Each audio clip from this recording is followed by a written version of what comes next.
On s'est tous déjà demandé comment Netflix sait exactement quel film nous recommander, ou comment un smartphone arrive à reconnaître un visage. Eh bien, derrière toute cette magie, il y a une idée toute simple, mais super puissante. Apprendre par l'exemple. Aujourd'hui, on va décortiquer ça ensemble, promis, sans jargon compliqué, juste avec des idées claires. Bon alors, allons-y. La question de fond, c'est vraiment celle-ci. Comment une machine, qui au final ne raisonne qu'en 0 et en 1, peut tout à coup se mettre à faire des prédictions qui ont l'air intelligentes? Comment est-ce qu'on passe du simple code binaire à quelque chose qui ressemble presque à de l'intuition? En fait, la réponse est assez simple, c'est même un peu déconcertant. On fait exactement comme avec un enfant. On lui montre une pomme et on lui dit « ça, c'est une pomme ». On lui montre une orange, on lui dit « ça, c'est une orange ». C'est ça le superviseur, c'est la source qui donne les bonnes réponses.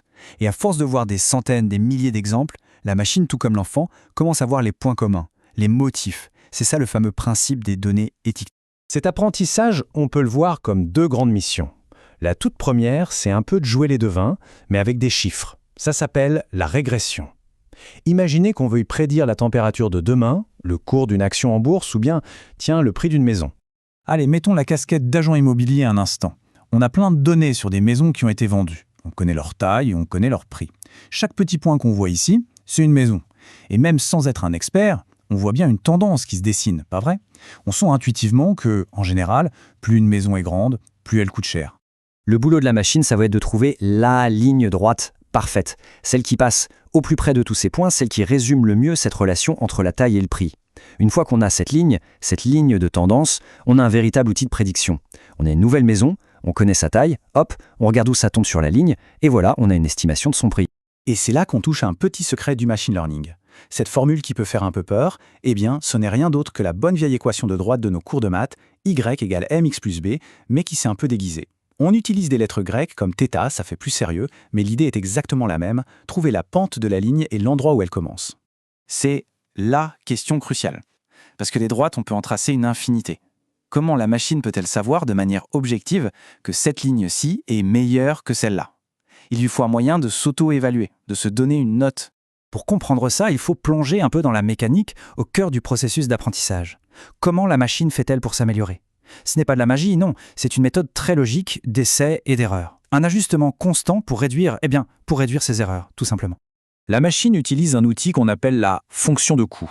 Il faut voir ça comme un score de pénalité. Pour chaque ligne qu'elle dessine, elle calcule l'écart total entre ses prédictions et les vrais prix. Si la ligne est complètement à côté de la plaque, le score de pénalité, le coût, est très élevé. Le but du jeu pour la machine est donc très simple. Trouver la ligne qui lui donnera le score de coût le plus bas possible. Zéro erreur, c'est le rêve. Et pour trouver ce score minimum, elle utilise une méthode géniale. Imaginez, on est au sommet d'une montagne perdu dans un brouillard épais. On veut descendre dans la vallée, le point le plus bas, mais on ne voit rien. Qu'est-ce qu'on fait? On regarde juste autour de ses pieds, on sent où la pente est la plus forte et on fait un petit pas dans cette direction. Et on recommence, un pas, puis un autre. La machine fait exactement ça avec ses erreurs. Elle calcule la pente de son score d'erreur, c'est ce qu'on appelle le gradient, et elle ajuste sa ligne petit pas par petit pas dans la bonne direction jusqu'à arriver tout en bas de la vallée, là où l'erreur est minimale. C'est ça, la descente de gradient. Ok, super. On sait maintenant comment prédire des nombres. Mais si la question n'est plus combien, mais plutôt quoi? Par exemple, cet email, c'est du spam ou pas? Sur cette photo, c'est un chat ou c'est un chien? Là, on entre dans la deuxième grande famille de l'apprentissage, la classification. Ici, le problème est vraiment différent. On ne cherche plus à placer un point sur une échelle de valeur. On cherche à mettre les choses dans des boîtes, à les trier. La réponse est binaire. C'est oui ou c'est non. C'est spam ou pas spam. C'est une transaction frauduleuse ou elle est légitime. Et là, notre bonne vieille ligne droite de tout à l'heure, elle est un peu perdue. Elle pourrait nous sortir une prédiction de -3 ou de 50. Mais qu'est-ce que ça peut bien vouloir dire pour la catégorie spam? Absolument rien.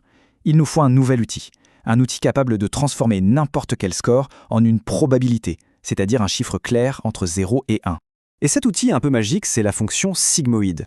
Pensez à un compresseur. On peut lui donner n'importe quel nombre, un très grand positif ou un très grand négatif, et elle va le tasser, le comprimer pour qu'il rentre pile poil dans l'intervalle entre 0 et 1.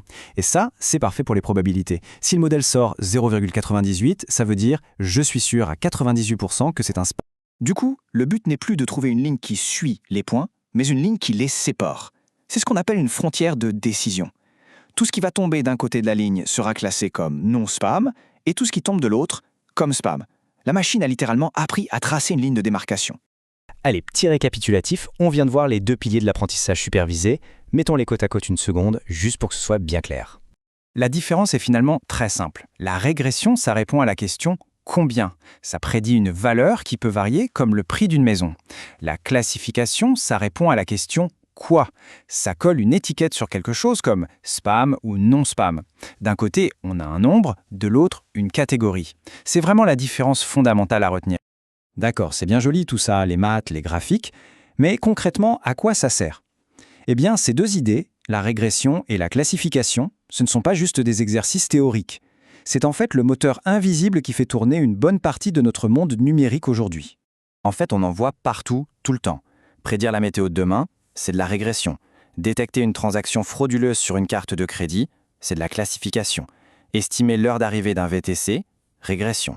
Déverrouiller un téléphone avec la reconnaissance faciale, classification. Ces 2 concepts sont absolument partout. Et tout ça, ça nous amène à une dernière question. Maintenant qu'on a une petite idée de comment une machine peut apprendre, si on avait les bonnes données, quel problème on aimerait lui apprendre à résoudre? Que ce soit pour prédire les embouteillages, pour aider à diagnostiquer des maladies plus tôt, ou même juste pour créer la playlist de musique parfaite, au fond, les possibilités sont vraiment limitées uniquement par notre imagination.